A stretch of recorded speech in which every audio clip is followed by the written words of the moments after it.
Viewer discretion is advised. This documentary contains explicit language and detailed accounts of sexual assault and abuse of power. It is intended for mature audiences and educational purposes only. Are those pubes going to be yours? No, nothing on mine. Your pubes couldn't be? No. Right there? No. Has your penis ever been out by your car? While I'm working? No. Not working? No. Have you ever had sex in the backseat of your car? I have not. So your penis has never been in your backseat? Mm-mm. Is it possible any of this DNA shares? No, it's not. I would like to go at it. Not my DNA. Are those pubes going to be yours? No.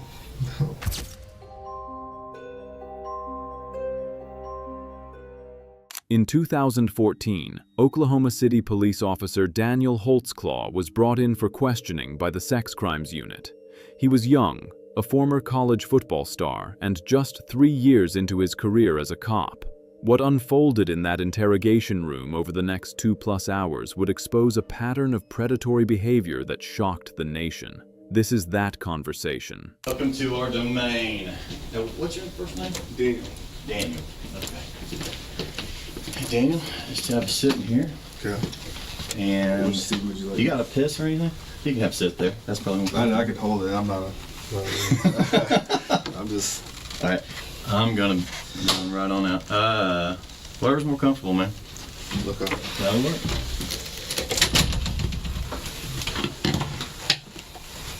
I was gonna say there's a chair. No, right there. that I had back surgery Okay.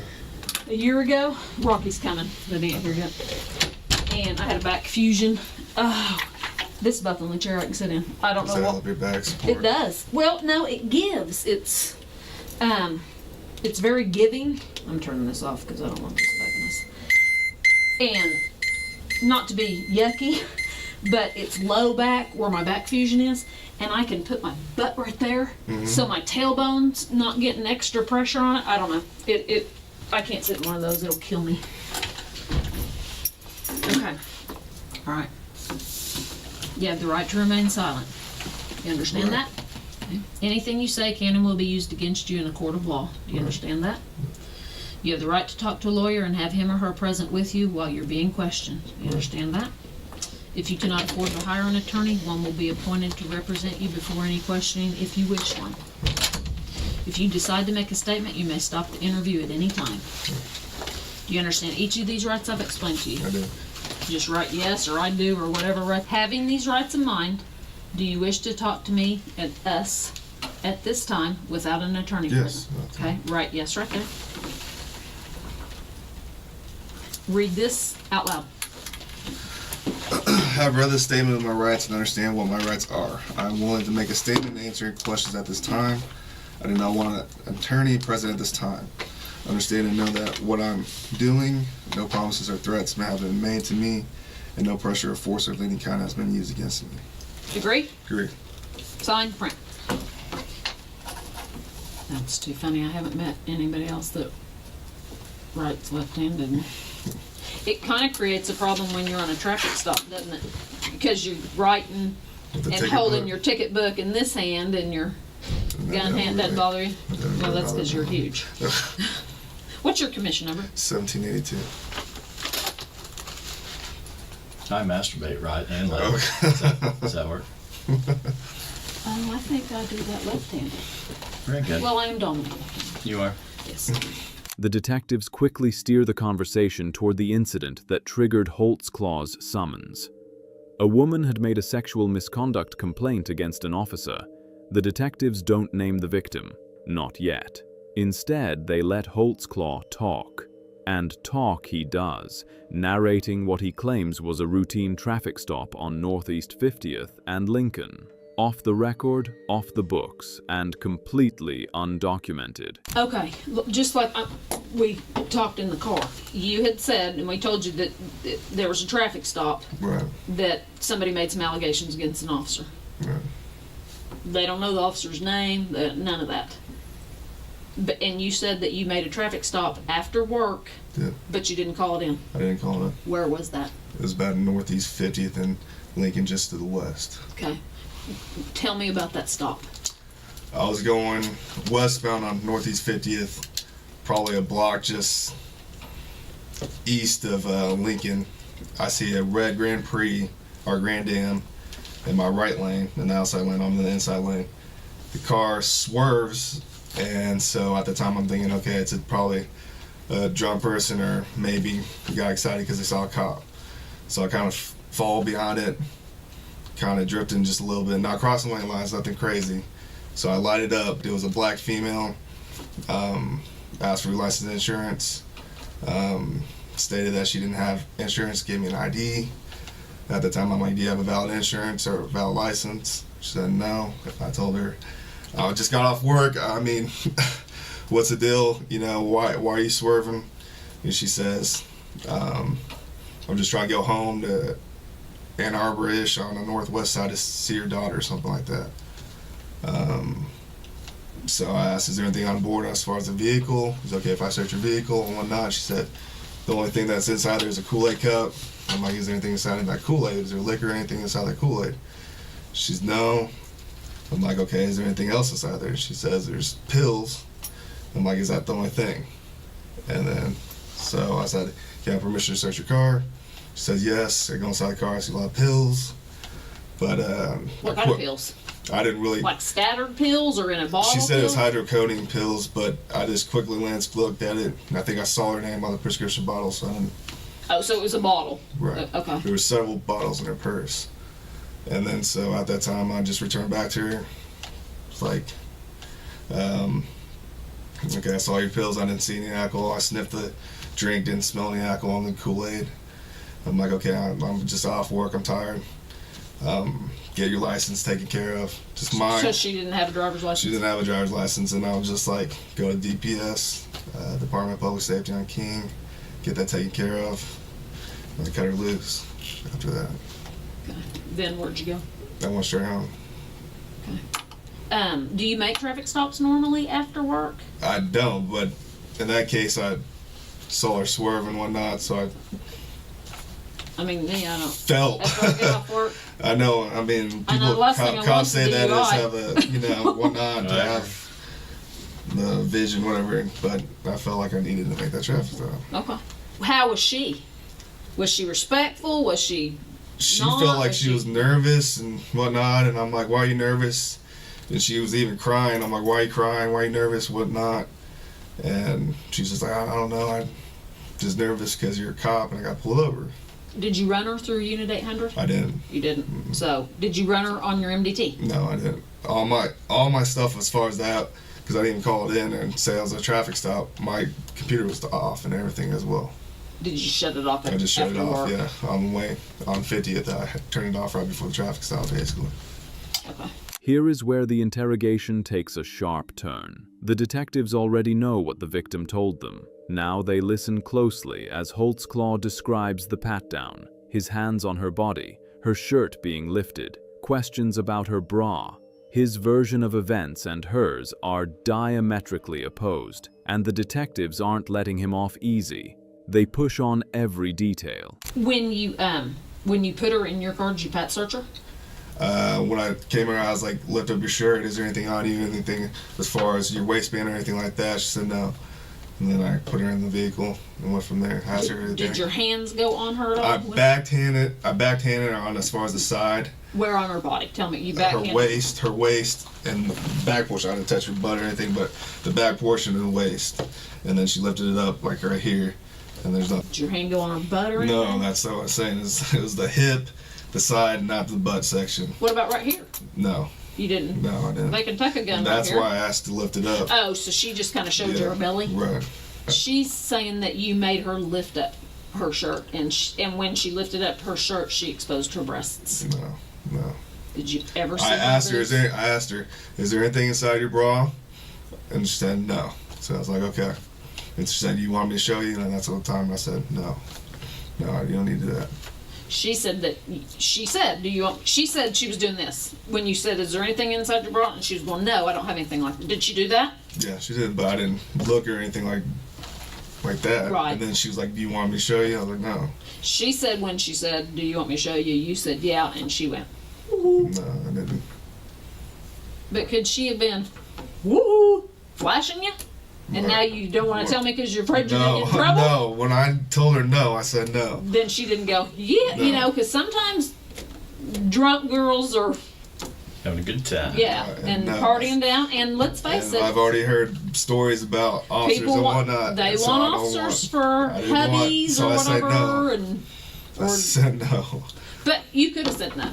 But I'm asking you, if she flashed you anyways, did you ever get a hard on while you were talking to her? Because she could have. I don't think These I pants got. don't fit the greatest, Right. and if you get a hard on, I'm gonna be able to tell you got a hard Right, and I'm pretty positive I didn't get a hard on. on. Didn't get a hard on I'm when you pretty talked to her. positive, pretty Well, positive. do you still just get boners because you get boners? Yeah, You do. yeah. Okay. So, have you ever got a boner on a call? I'm pretty sure I have. Okay. Pretty sure I have. But it's not something you would No. remember. I mean, I would remember if I got a hard on Right. talking to somebody. And as a guy, it happens. That's not something. I know. I know. So.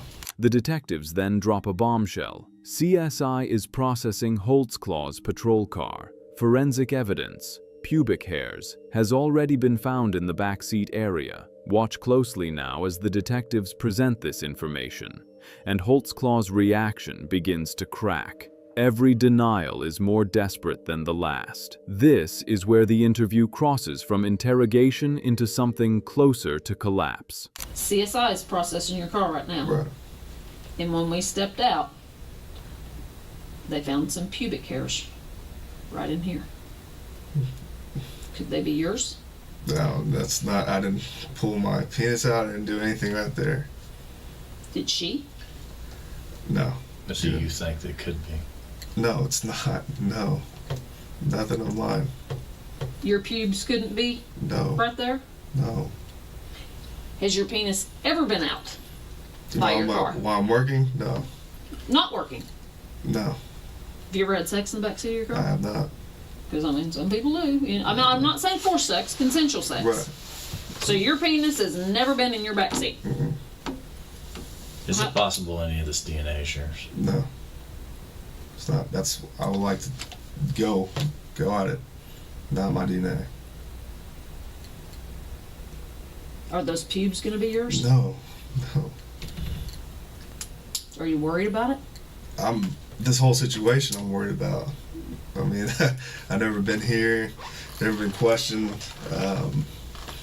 especially in like a room like this, obviously I'm worried about the whole circumstances of Earlier, station you and got to everything. understand, we kind of see different things, okay? You seemed a little extra worried whenever you talked about seeing her. We talked about seeing her boobies. Mm, You sure she just didn't flash you? I can't, she did not flash. I don't want to say I can't recall, but I'm pretty positive she didn't When I flash see a me. pair of titties, She I'm gonna she see went her. like this, but nothing as far as I'm going like crazy looking. lifting the shirt. No. How far did she lift it? When she lifted it up first, when I patted her down, she was like right here to her stomach line. Did you That's see her it. belly? Maybe some fat rolls or something, I don't know, but nothing Right, like but, I mean, was could you just- see skin? Yeah, I saw skin, yeah.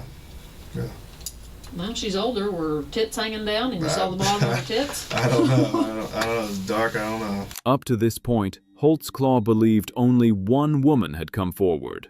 What happens next visibly shakes him. The detectives pull out a photograph. It's a different woman from a stop on May 8th. Same method, same location, same story. The detectives lay out the eerie similarities between both accounts. Holtzclaw's claim that he doesn't recognize her only deepens the investigators' suspicion. Now, you ran her then. Okay, now she says that you stopped her later on, like I say, later on in the month. There's more kind of a downtown area. Does that ring a bell at all? I don't recall any of those pictures. I don't recall any of that. Think of a cross between this is one picture and this is her. She look familiar? No. No? Mm-mm. Now, you stopped her for sure and ran here Okay. on a different day. It was May 8th. Okay. Okay. You sure she doesn't look familiar at all? Now, when you stopped her, over at the Liberty apartment area, Mhm. okay, that's where you stopped her on May 8th. Okay. Okay. Now, does that ring a bell at all? No, never. Okay. All right. You're not even recalling her on the May 8th. Right. Okay. But that's, I just wanted you to have a frame of mind of who's making these statements against you. And it's the exact same thing too, you know. You stop her, have her sit in the back seat, run for warrants, then you have her get her out. Mm-hmm. Okay. Unzip the pants. I mean, on and on and on. We can go through. I mean, it's to a T. it's of exactly this one. the same. Yeah, I don't recall any of those people. I don't think I recognize those people. What if you this could is the same recall? one. This is the same one. I'm just showing you a picture. Of how she's changed. Yeah, this has changed. Okay? That's the same girl. It's 2 different time periods, but she looks kind of in between. It's the same girl. Okay. Okay. Still nothing, even vaguely. She's always on the northeast side. You know, 23rd and Kelly, 36. Kelly. All right. But she described you to a T. Okay. Okay. And like I said, I mean, it's everything. Everything. You know, you don't remember her even forget what she's saying. You don't remember offering a ride to the shelter? I run in contact with a lot of people, and especially at Liberty Station. That's where I patrol. That's my area. Well, it's Charlie 3, but my sector. I go there all the time. Where is that? Just because I don't 26th and Lindsay area.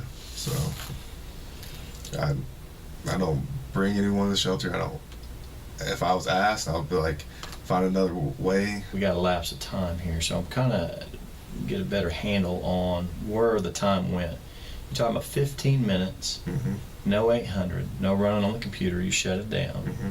and you said it was just a quick little search of the car. It was. Where's the rest of that time? Just talking to her. know. About what? Just see I mean, where you she's- go, and trying to get her to confess. Are you drunk or not? Like, are you been drinking? Because I could smell it when I was in the Yeah. car, but I can't really get it. What if she just said, yes, I'm drunk? So then you switch on over. Nothing sexual went on during that Nothing. 15 minutes. Nothing sexual. But you didn't Time write her changes. tickets. Didn't run her ticket. You didn't run her. Didn't run her. You didn't even put yourself out. Didn't put myself up. How could you take 15 minutes on that? Just talking. I must have been talking. Who all was home when you got home? My girlfriend, Carrie Hunt. You live with anybody else? No, no. Is she a policeman? No, she's not. Carrie Hunt. Carrie Hunt. What's her number? Can you go through my phone? Yeah.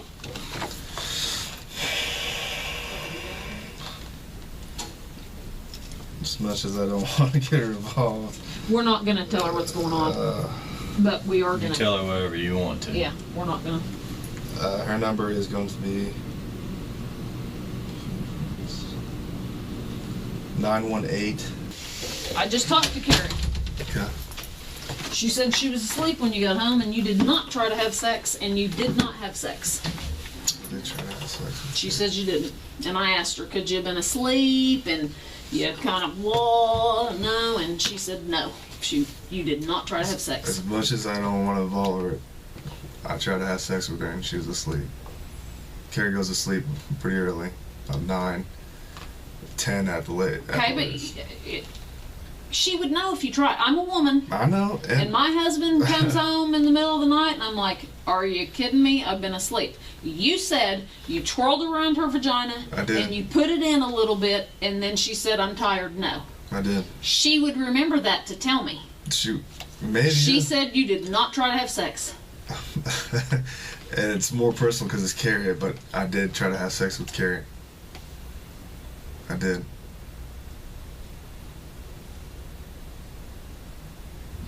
I don't know what to say. I mean, because it just looks like I just caught you in a lie. And now I don't know what to believe. I'm telling you. I don't know what to believe Okay. because you tell me this, I go to verify it. She tells me the opposite, and now I'm wondering what you're telling the truth about. Maybe because she doesn't know what the heck's going on. No, she doesn't. I didn't tell her. And I'm glad, but detectives calling her, any other officer asking her a question like that, I know. she may be scared. And I don't want to involve her, but She's involved that's because my you girlfriend. That's like, you need her involved for you. right. But now she's given the story that you're not given. I'm telling you, I tried to have sex with Carrie, my girlfriend. She Yeah, is going to she's- remember your weenie twirling around her hoo-ha. You remember that. I'm sorry, I don't care how much of a sleeper you are. You remember because it pisses you off in the middle of the night and you go, are you serious? Don't bother me with that. Maybe you should call her and ask her if she's a deep sleeper. Because there's multiple times I've tried to do that.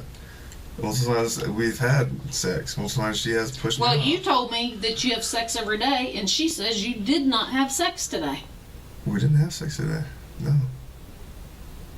We didn't. Well, you said you have sex every day. Mostly every day, yes. As the interrogation winds down, Holtzclaw is stripped of his badge, his radio, his commission card, and placed on administrative leave with pay. He makes a phone call to his girlfriend, his voice shaking, telling her, "It's crazy," and "It's nuts." Careful not to say anything specific, he walks out that door, still free.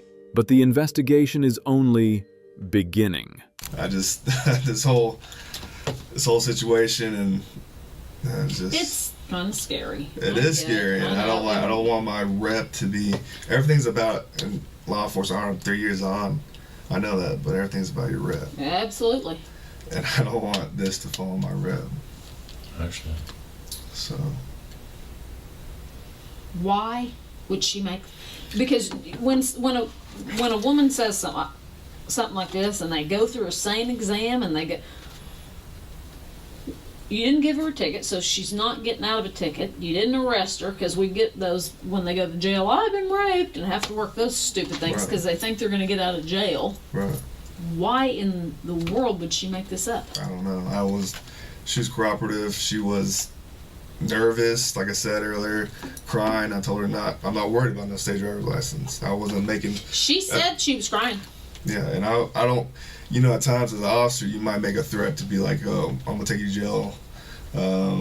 But let's try to get you some way to get in the car or something. You know, if like a gang Right. or something. But that wasn't the case. I wasn't threatening her. I wasn't. Hey Dan, I didn't matter. oh, it's hot in here. Yeah, it is. Hey, until this investigation gets all completed, what's going on, we're gonna put you on administrative leave with pay, okay? Sure. Just part of the procedures, you know, and they gotta do this until it gets all taken care of, Yeah. okay? So what I'm gonna do, I'm gonna give you this to sign, that you're receiving it. And I'm gonna give you a copy to take home. I want you to read it very carefully when you get home, because there's some details that other people forget to read. You know, such as you gotta check in with me on every Tuesday morning before 9 o'clock. Okay. Call me at the station and just make sure I know who you are and where you're at. Mhm. There's some things we gotta take from you. I think there's firearms already in there. Yes, sir. In the deal. Do you have your shirt in here? We'll get your badge off that. Yeah. Is that the only badge you have? Yes, because the other badge is upstairs because it was we got lost during a foot chase. So Okay. the other one's upstairs. Upstairs where? With Susan, chief. Okay. So assistant. you haven't got a replacement yet? I haven't yet. You have not. Okay. Okay. Well, we need to find out about that as well. So you just have the one on the debt and whatever. Let's go ahead and get that from you. Okay. And we're gonna need your radio too. We'll just kind of check it off as we go here. Thank you, So sir. we got the badge and that radio there. Lieutenant Gregory's gonna take you home too, get you right home. Are you still up on North Main? Yes, yes, 14,200? sir. Yes, sir. Okay. Okay, we got the badge. And then do you have your commission card and entry card with you? I do. And do you have anything else besides your firearm? Do you have a shotgun? I do have a shotgun. Is at it in home. your vehicle? It's at home. It's at home, okay. I'll get He'll that. grab that when he goes with you and grab that. He'll probably grab your radio charger as well. Okay. And any spare batteries you have there. You don't have a taser, I don't have a tape. nothing like that. No, no. We have your keys to your car. Do you have any keys to the station or anything like that? No, no. Okay. All right. And that's going to be it. Okay. I'm going to let you sign this that you're receiving it, okay? Now, you can't wear your uniform. Of course, we have all your badge and gun. You can't work extra jobs. Can't drive city vehicles. And then, you know, those guys will be in touch with you for any further follow-up with that, Okay. you know. And if you, be sure to read this, like I said, because, you know, if you go out of town, you gotta call and let us know No, you don't. first. Okay. If you go, if you're gonna go out of state, you need to get permission from us, those type of deal, but read it very carefully. Okay. That's your copy right there. And I'm gonna witness it.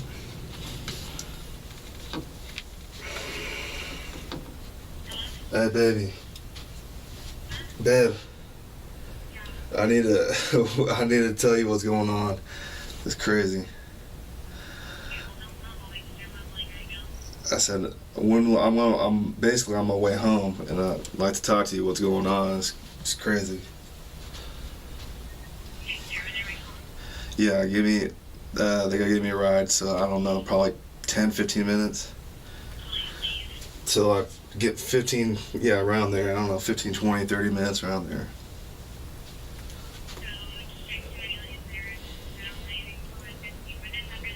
Yes. I don't know. I gotta tell you, it's crazy. It's nuts. I gotta. So I love you. Okay. I love you. Daniel Holtzclaw walked out of that station thinking he had managed the situation. He had denied everything, kept his composure, answered questions without a lawyer. But the detectives already had more than he knew. Multiple victims, forensic evidence, a pattern. What began as one woman's courageous report was about to become one of the most significant police misconduct convictions in American history.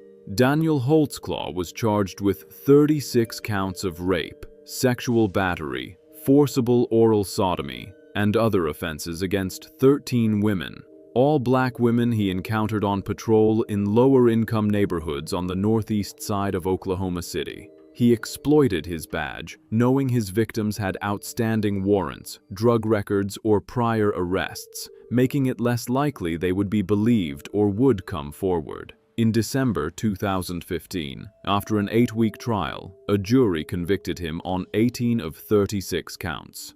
He was sentenced to 263 years in prison, one of the longest sentences ever handed down to a law enforcement officer in U.S. history. His conviction was upheld on appeal in 2019. He remains in prison today.